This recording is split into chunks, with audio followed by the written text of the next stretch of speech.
Hey guys, it's Heather.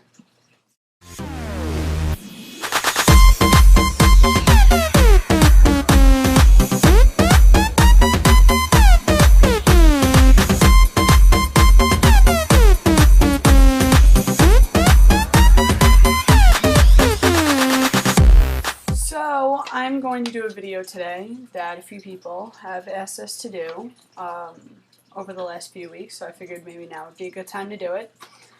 So let me just start off with the fact that me and Marissa, we don't really like to classify people.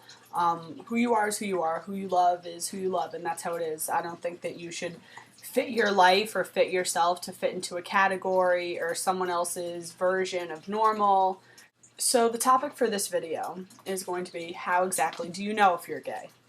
Alright, so I'm just going to tell you that this video is only going to relate on if you're a lesbian. Sorry, gay men, I don't really know that much about being a gay man because I've never been one. Personally, I'm bisexual, so I'm actually not even going to do a video. Maybe later on I might about how to figure out if you're bisexual. That's an extremely complicated situation, and I don't even know if I can come up with anything that is worthy of giving specific advice on how to figure out if you're exactly bisexual. The only thing I could do is probably tell my own story. Let me tell you that whatever information I'm giving in this video, it doesn't mean that you have to go out and sleep with someone to figure out if you're gay, because I don't think that's true. Marissa's obviously never slept with a man before, and she's known forever that she's a lesbian. So if someone tells you, well, you haven't, had sex with someone of the same sex, or like you haven't had sex with someone that's a man, so you'll never know whether you're straight or you're gay until you have sex. That's not true. So the first thing that I would try to say to you guys is figure out this concept that I think a lot of girls go through. It basically starts off with a factor of, you see a girl and you're like, it basically turns into one or two thoughts. It's like either I want to be her or I want to be with her in terms on if, you're a lesbian.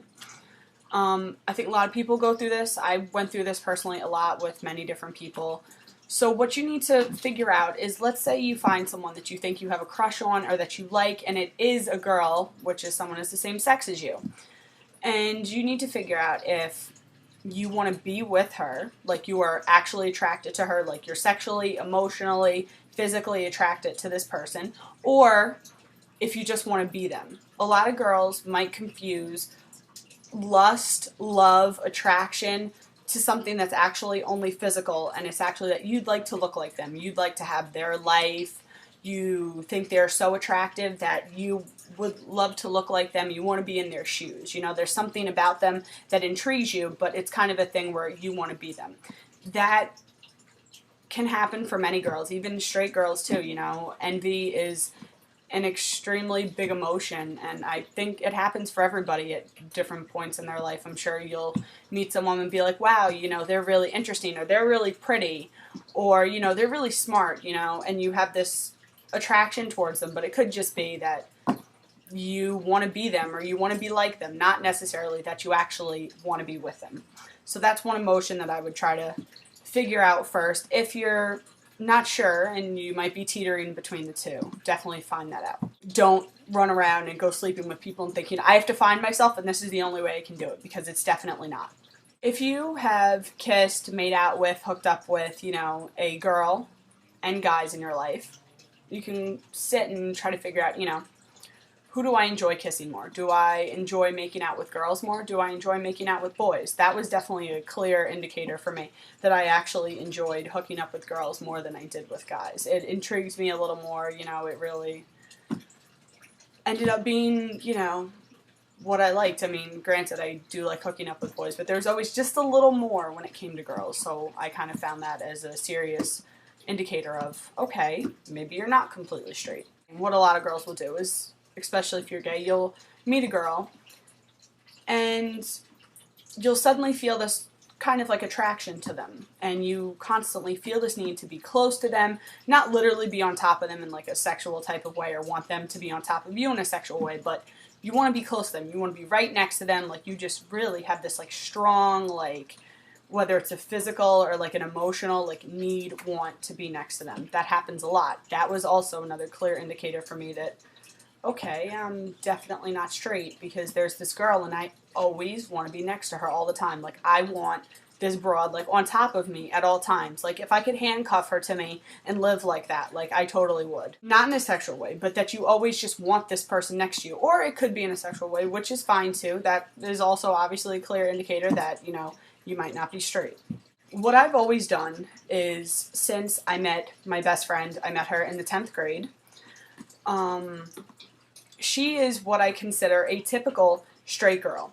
So basically what I do is I compare my emotions to how I know she acts or reacts to situations. If you have a straight friend that you know is completely straight, you can compare feelings, emotions towards how they would feel, you know, to try to assess the situation on, you know, is this lesbian type of feelings that I'm having, or am I confused, or what's going on? That's what I always do, or at least what I used to do, more so than now, because now I'm completely positive with who I am. But that's what I always used to do.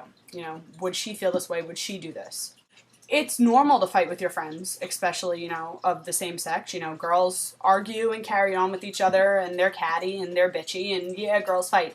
But I feel like when there's someone that you fight with constantly, as if like you're married, like you fight with them one moment, then the next moment you're okay, I think that's a little weird, because that's more of like a characteristic of like an actual like loving type relationship. I mean, not just like a loving, like, oh, you know, I love my friends, they're great. I mean, more of like an actual like sexual type of relationship, like a physical, like boyfriend, girlfriend, girlfriend, girlfriend, boyfriend, boyfriend type of relationship, like love interest type of relationship, that, you know, you can fight like fuck, but still at the end of the day you love each other, or you carry on with each other as if you might as well be married, and you see them with other people, you know, like you get jealous easily, and like you fight and have little tiffs over stuff like that. That's definitely an indicator that, you know, something might be going on with you and your friend, or it's just in your own mind and you could actually have feelings for them. If you really gotta like trust how your heart feels. I know this sounds really corny, but yes, you do. You have to trust how your heart feels. You gotta trust how you're feeling up here. You really gotta trust your emotions and your thoughts, definitely, because at the end of the day, those are really what overcomes everything, you know? When I was coming out and realizing who I was, you know, I had these strong emotions for this girl, like in my heart and in my head. But at the same time, I was like, no, there's no way in hell that I like girls. No, definitely not. Like, this is insane. And as much as you try to like men, or, you know, do the opposite of how you feel, your heart and head are always going to overcome what you're doing, you know? It's always going to get to you at some point. You're going to be like, wow, like I'm living a lie, and I love her, or so on and so forth, or I really like her, I want to be with her, you know? You just really be true to yourself, basically. That's what I'm saying. I'm going off topic, but be true to yourself. Listen to every emotion or physical feeling that you have in your body. Don't let anybody else try to talk you out of anything, because how you feel is the most important. If you're not happy, you're not going to lead a happy life being in the closet forever. Talk to people. You know, go see a counselor. Go find a lesbian, gay counseling center. Talk to people, you know. You're definitely not alone. I know a lot of people, when they're coming out, they think they're alone, and wow, I'm the only person that feels like this, and there's something wrong with me, and like this is bad, and like I'm different, and it's just everyone's gonna hate me. No, you're not alone, and there's millions of people that feel exactly like you do. I hope I helped, YouTube. Alright, I will be talking to you soon. Leave us a comment if you want any other special videos, anything like that. Leave us a comment. We'll make some videos for you guys, and we'll be talking to you soon. And peace out, and that is just about it.